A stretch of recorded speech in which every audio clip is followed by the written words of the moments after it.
चमकता हुआ जुगनू ईश्वर की दी हुई एक छोटी सी रोशनी लिए अंधेरे में दूर से ही नजर आता हुआ।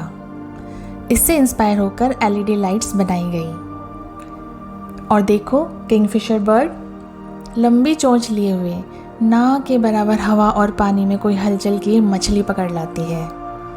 इसकी चोंच से इंस्पायर होकर बुलेट ट्रेन्स आई। इंसानी शरीर की सबसे मजबूत हड्डी थाई बोन, इसे फेमर भी कहा जाता है, ये जांघों की हड्डी है। इसकी मजबूती और बनावट देखकर पेरिस में एफिल टावर खड़ा किया गया। चिड़ियाओं को आसमान में उड़ते देखा तो हवाई जहाज का आविष्कार हो गया। बचपन में जब खेतों में खेला करते थे तो झाड़ियों में से कपड़ों पर बर्ड्स चिपक जाया करते थे। ये कपड़ों पर तो चिपक जाते लेकिन हाथों पर कभी नहीं चुभे। इनसे प्रभावित होकर वेलक्रो बनाई गई। क्रेन चिड़िया, इससे प्रभावित होकर क्रेन मशीन बनाई गई। इस मशीन का नाम भी चिड़िया के नाम पर ही रख दिया। बचपन में मुझे तितली पकड़ने का शौक था। जब मैं उसके परों को पकड़ती तो उसके रंग मेरी उंगलियों पर चिपक जाते। मुझे लगता ये कैसे रंग हैं, उतर जाते हैं।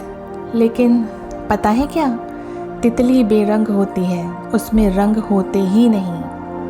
तितली के पंखों में विशेष प्रकार के सेल्स होते हैं। जब इन पर रोशनी पड़ती है और जो रंग आर पार हो जाता है वो नज़र नहीं आता, और जो वापस पलटकर आता है वो रंग नज़र आने लगता है।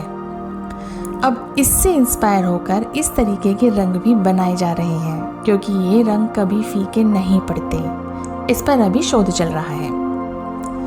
ये सब तब हो पाया जबकि इंसान ने इस दुनिया में मौजूद चीज़ों पर गौर किया, जिन्हें ईश्वर ने बेहद खूबसूरती के साथ कुछ नियम और कानून में रखा हुआ था।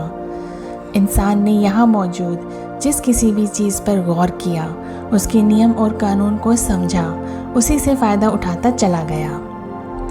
अगर ये नियम ना होते या ये नियम बदल जाया करते तब तो विज्ञान का जन्म कभी ना होता, और शायद इंसान का भी। यहाँ मौजूद नियम कभी नहीं बदलते।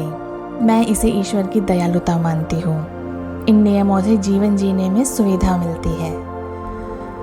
आज हम अपने फ़ोन में देखकर बता सकते हैं कि आने वाले सालों में किस दिन, कब और कहाँ सूर्य ग्रहण होगा, क्योंकि सूरज, पृथ्वी और चांद अपने नियम के अनुसार काम कर रहे हैं, और इस दुनिया में मौजूद हर चीज़ के साथ ऐसा ही है। जितना ज़्यादा इस रचना की गहराई में उतरा जाता है और उसके नियमों का पता चलता चला जाता है, उतने ही आश्चर्य के साथ दिल की गहराई से निकलता है कि इस समस्त ब्रह्मांड का रचयिता ईश्वर महान है।